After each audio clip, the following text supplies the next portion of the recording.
ஈரானிய மாலுமிகள் தொடர்பாக இலங்கை அரசாங்கத்துக்கு கடும் நெருக்கடி ஏற்பட்டிருக்கிறது என்று சொல்லி ஒரு செய்தி ஒன்று வெளியாகியிருக்கிறது. அது குறித்து விரிவாக பார்க்கலாம்.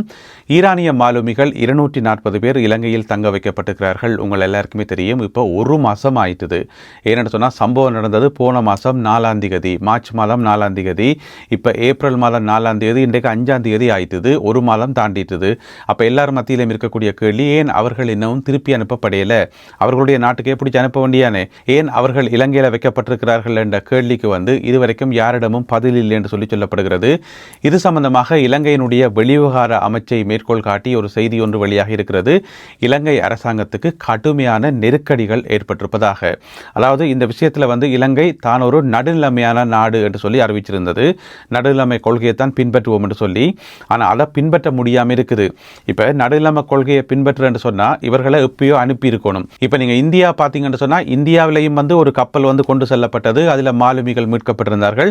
அவர்கள் ஒரு 8-10 நாட்கள் தான் இந்தியாவில் இருந்தார்கள். அதுக்கு பிறகு உடனடியாகவே ஈரானுக்கு அனுப்பி வைக்கப்பட்டிருக்கிறார்கள் சிறப்பு விமானத்தில். ஆனால் இலங்கையை பொறுத்த வரைக்கும் 240 பேர் ஒரு மாத காலத்துக்கும் அதிகமான காலம் தங்க வைக்கப்பட்டிருக்கிறார்கள். ஏன் என்ற கேள்விக்கு இதுவரைக்கும் பதில் இல்லை. எங்கள் எல்லாருக்குமே தெரியும், இலங்கைக்கு கட்டாயம் நெருக்கடி இருக்கும் என்று சொல்லி, அமெரிக்க தரப்பால் நெருக்கடி இருக்கும் என்றது எங்கள் எல்லாருக்குமே தெரிஞ்ச ஒரு ரகசியம் என்றே சொல்லலாம். எனவே இது சம்பந்தமாக இலங்கை அரசாங்கம் எந்த ஒரு பேச்சுவார்த்தையிலும் ஈடுபடையலை என்று சொல்லப்படுகிறது. வெளிவிவகார அமைச்சர் அதை சொல்லியிருக்குது, நாங்கள் பேச்சுவார்த்தையிலேயே ஈடுபடையலை என்று சொல்லி. அப்போ பேச்சுவார்த்தையில் ஈடுபடாமல் இப்படி அவர்களை அனுப்புறது, அப்போ அவர்களை தொடர்ந்து இலங்கையிலேயே தங்க வைக்கிறதா? எதுக்கு ஒரு முடிவு வேணும் தானே. ஏன்னு சொன்னால் அவர்கள் இலங்கைக்கு தேவையில்லை. அதாவது இலங்கையில் அவர்கள் எந்த விதமான குற்றமும் செய்யலை. இலங்கையில் தடுத்து வைக்க வேண்டிய தேவையோ விசாரிக்கப்பட வேண்டிய தேவையோ எதுவுமே இல்லை. அவர்கள் இலங்கை கடற்படையால் ஆபத்தில் இருக்கும்போது மீட்கப்பட்ட ஒரு அணியினர். ஆனால் ஏன் திருப்பி அனுப்பப்படையலை என்று கேட்டீங்கன்னு சொன்னால் இதுதான் பிரச்சனை, மறைமுகமான அழுத்தம்.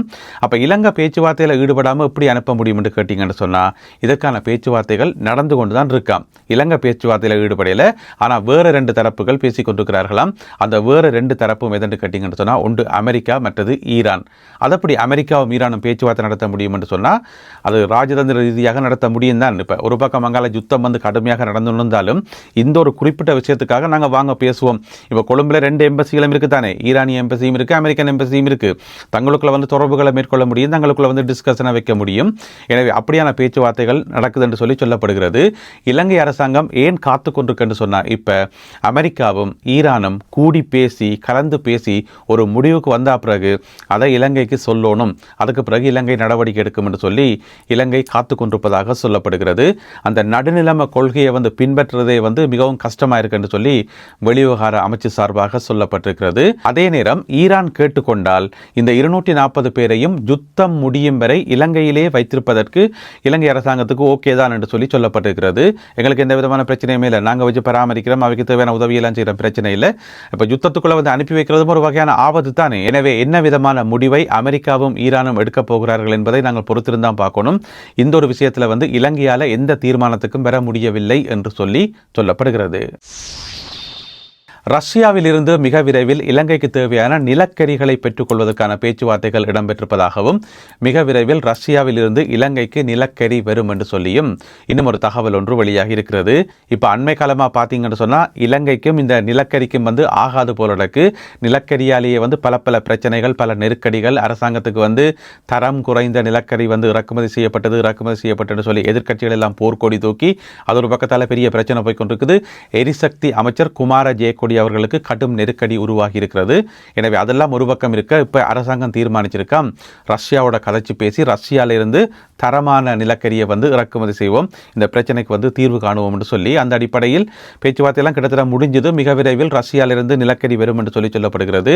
ஏனென்று சொன்னால் அது நுரைச்சோலைக்கு கொண்டு செல்லப்பட்டு நுரைச்சோலை அனல்மின் நிலையம் வளமை போல அது இயங்கணும். அப்பதான் நாட்டினுடைய மின்சார பிரச்சனைக்கு ஒரு நிரந்தரமான தீர்வு காண முடியும். எனவே அந்த அடிப்படையில் ரஷ்யாவிலிருந்து மிக விரைவில் நிலக்கரி வர இருக்கிறது. அதே நேரம் உங்களுக்கு தெரியும், ஏற்கனவே ரஷ்யாவோட எரிபொருள் சார்பாகவும் பேச்சுவார்த்தை நடத்தப்பட்டிருக்கிறது. எனவே முதல் கட்டமாக 2 கப்பல்களில் எரிபொருட்கள் வர இருக்கலாம் இலங்கைக்கு. அந்த 2 கப்பல்களும் வந்து சேர்ந்தா பிறகு அதுக்கு பிறகும் ரஷ்யாட்ட இருந்து தொடர்ந்து எரிபொருளை வாங்குறதா நிலக்கரியை வாங்குறதா என்றதெல்லாமே வந்து எதில் தங்கி இருக்குன்னு சொன்னால் ஒரு ஒப்பந்தத்தில் தான் தங்கி இருக்குது. அதென்ன ஒப்பந்தம் என்று சொன்னால் ரஷ்யா சொல்லியிருக்குது, இந்த அவசரத்துக்கு வந்து வேண்டுறது, தற்காலிகமாக வேண்டுறது, திடீரென்று வந்து வாங்குறது, உந்த வேலையெல்லாம் சரி வராது. இப்போ நீங்கள் அவசரத்துக்கு கேட்டுக்கிறீங்க, நாங்கள் தந்துக்கிறோம், தட்ஸ் ஃபைன். ஆனால் நாங்கள் தொடர்ந்து தரணும் என்று சொன்னால் 5 வருஷம் ஒப்பந்தம் போடுவோம், கையெழுத்த போடுங்க. 5 வருஷ ஒப்பந்தத்தில் நாங்கள் தாராளமாக தாரோம், எண்ணெயும் தாரோம், நிலக்கரியும் தாரோம், எல்லாமே தாரோம், ஒற்று பிரச்சனையுமே இல்லை. ஆனால் 5 வருஷ ஒப்பந்தம் போடணும் என்று சொல்லி ரஷ்ய தரப்பில் வந்து ஒரு நெருக்கடி கொடுக்கப்படுதாம். ஆனால் அதுக்கு வந்து சைனை வைக்கிறதா, அந்த ஒப்பந்தத்துக்கு ஓகே சொல்கிறதான்னு சொல்லி இலங்கை அரசாங்கம் அதுக்கும் யோசிக்க வேண்டியிருக்குது. என்று சொன்னால் உங்கள் எல்லாருக்கும் தெரியும் தானே, இலங்கை வந்து ஒரு சின்ன நாடு. எனவே அங்காலேயும் அடி வாங்கணும், இங்காலேயும் அடி வாங்கணும், அவர்களுடைய நெருக்கடி இவர்களுடைய நெருக்கடி என்று சொல்லி எல்லா பக்கத்தாலையும் யோசிக்க வேண்டியிருக்குது. எனவே 5 வருஷ ஒப்பந்தம் ரஷ்யாவோட போடுறதா இல்லையான்னு சொல்லி அந்த பேப்பரில் கையெழுத்து வைக்கிறதா இல்லையா என்று சொல்லி அதுவும் ஒரு குழப்பத்திலானாம் இருக்காம். அதிலையும் ஒரு இறுதி முடிவு எடுக்க முடியவில்லையாம் என்று சொல்லி சொல்லப்படுகிறது. ஆனால் ரஷ்யா வந்து ஒரே படியா நிற்குது, 5 வருஷ ஒப்பந்தத்தில் கையெழுத்து போட்டிங்கன்னு சொன்னால் உங்களுக்கு தாராளமாக உதவி செய்வோம் என்று சொல்லி நேற்றைய செய்தியில் பார்த்துருந்த நாங்கள் ரஷ்யா சொல்லியிருந்தது, நாங்கள் வந்து அணுமின் நிலையம் அமைக்கிறதுக்கு உதவி ரெடியாக இருக்கிறோம், ஓகேன்னு சொல்லுங்க, அணு நிலையம் அமைக்கிறோம், இலங்கையின் மின்சார பிரச்சனையை வந்து ஒரே நாளில் தீர்க்கிறோம் என்று சொல்லி ரஷ்யா சொன்னது. எல்லாத்துக்கும் இலங்கை வந்து யோசிக்க வேண்டியிருக்கு என்று சொல்லி சொல்லப்படுகிறது. எனவே முதல் கட்டமாக 2 கப்பல்களில் வந்து எரிபொருள் வரப்போது, அதுக்கு பிறகு நிலக்கரி வரப்போது, அதுக்கு பிறகு ரஷ்யாவுக்கும் இலங்கைக்கும் இடையிலான உறவு என்னன்றது அந்த ஒப்பந்தத்திலாம் தங்கி இருக்குது. பொறுத்திருந்து பார்ப்போம். எரிபொருள் பதுக்கியதன் காரணமாக கைது செய்யப்பட்டவர்களுடைய விவரத்தை போலீசார் வெளியிட்டிருக்கின்றார்கள்.